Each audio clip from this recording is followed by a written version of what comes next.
It's already been described as one of the biggest scandals in Australian sporting history. And today the Melbourne Storm salary cap rort was revealed as being far worse than first thought. An independent report commissioned by the club's owner, media giant News Limited, shows that the Storm made more than $3 million in secret payments to circumvent the National Rugby League salary cap. News Limited also announced today that it was sacking the club's independent directors, who plan to take legal action to reverse a decision to strip the club of 2 premierships and all competition points this season. Connor Duffy reports. Would you please congratulate the premiers in 2009, the Melbourne Storm.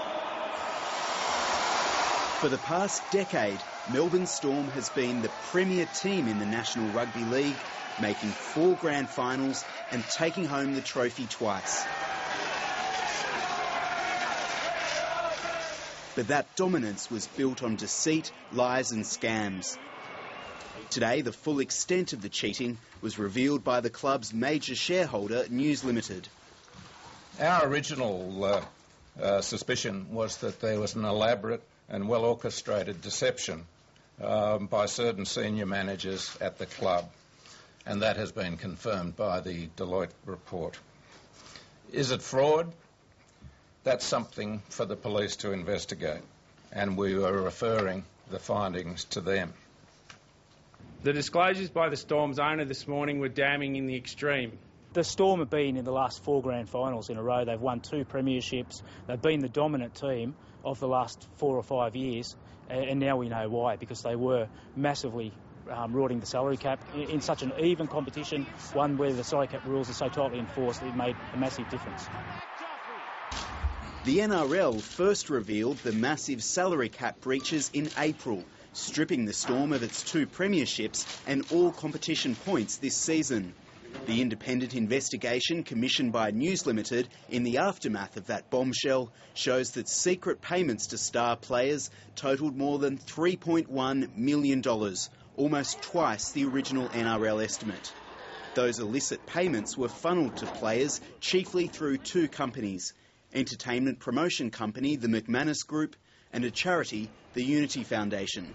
What happened is that Unity and McManus companies would pay the players but issue invoices to the club and describe the reason for the invoices as things such as donations or consulting fees.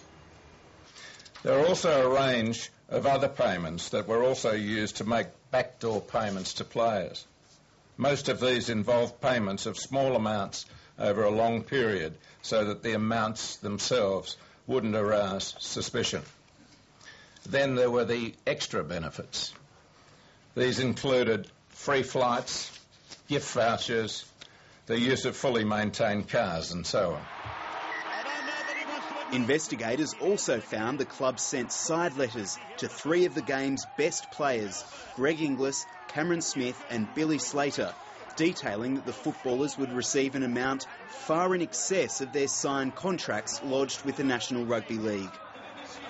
The report said there was no evidence these players or their managers knew the payments detailed in these letters would constitute a salary cap breach. Regrettably, not one of the current players agreed to cooperate with the investigation. Any situation where you're asked to sign 2 contracts effectively must be a situation where your alarm bells are ringing, and this should be a reminder to everyone in the competition who received payments or benefits. News Limited executives came in for some heavy questioning today about how, as owners, they could also be unaware of such questionable accounting. That is under the salary cap. This club loses $6 million a year.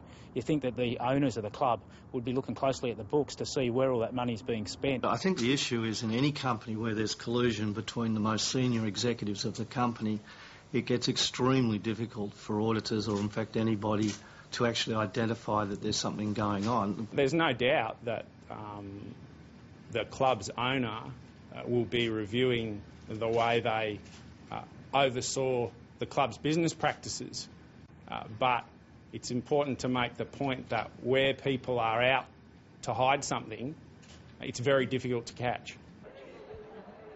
As the club battles to cement its foothold in AFL-dominated Melbourne, a bitter internal battle between News Limited and the 4 independent directors on the Storm's board continues to rage.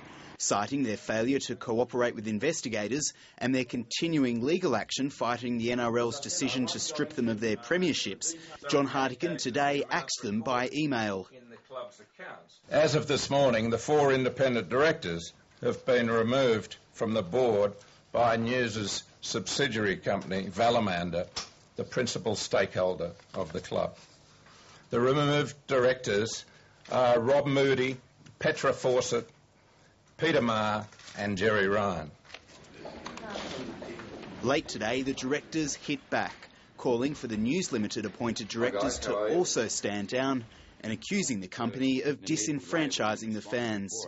I don't see how you can go away and have a future without having an independent football club in this state. News Limited opposed the directors' move to have the Storm penalties overturned from the beginning, and the sackings are likely to halt that legal action. In our own hearts, we know what we would love to see happen. You know, whether that's possible or not, that's something that we'd really have to take some legal advice on that before we can comment on that. The decision to sack the independent directors is definitely intended to put an end to the court case and to ensure that this matter doesn't go to court. And it's going to remains to be seen. The independent directors have suggested they'll continue to fight, but, you know, on behalf of who or what for, it's hard to see what their motivation would be in continuing this court case.